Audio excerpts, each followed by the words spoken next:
Maraming salamat po.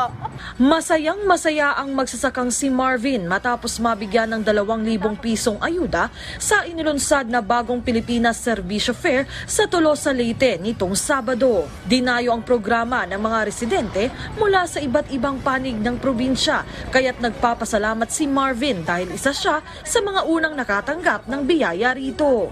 Para sa akin po kasi isang malaking tulong po kasi mahal po yung mga binhi at saka yung abono po. Lahat ng mga gamit pang palay po is napakamahal. Pinangunahan ni House Speaker Martin Romualdez ang paglunsad ng all-in-one caravan na ito sa Leyte na naglalayong mailapit sa ating mga kababayan ang higit 60 serbisyo at programa ng gobyerno. Bukod sa ayuda, mayroon ding hatid na libreng serbisyong medikal ang Department of Health at syempre may ikinasa rin ditong kadiwa ng Pangulo. Kahapon naman sa ikalawang araw ng Serbisyo Fair, isa sa mga pinalahan ng ating mga kababayan ang Test the Boot na may hatid na libreng gupit, masahe at nail care. Nagpapasalamat kami sa TISDA na ito na naglibring gupit sila ngayon kasi malaking kabawasan sa budget.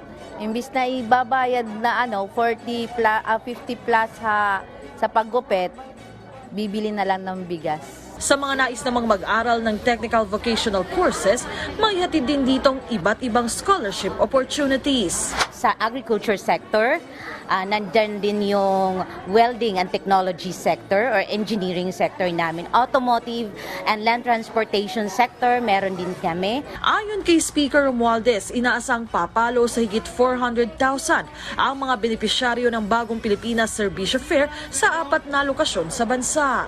Nitong weekend lang dapat ang schedule ng proyekto pero sa dami ng nagpa-register, extended pa ito ng ilang araw para mapaglingkuran lahat. Sabi ng House Leader, dahil sa tagumpay ng programa, ang mga nalalabing probinsya sa Pilipinas makakaasang mahandugan din ng ganitong programa.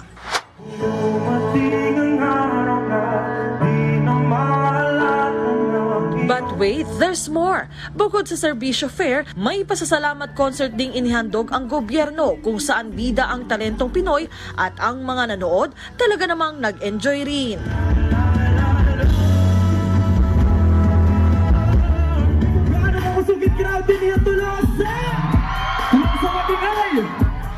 Para sa ating mga otoridad, anumang tulong handa nilang ihatid sa ating mga kababayan sa ngalan ng ibayong pag-unlad ng bansa. Mula rito sa Tolosa, Leyte, Melalas Moras para sa Bayan.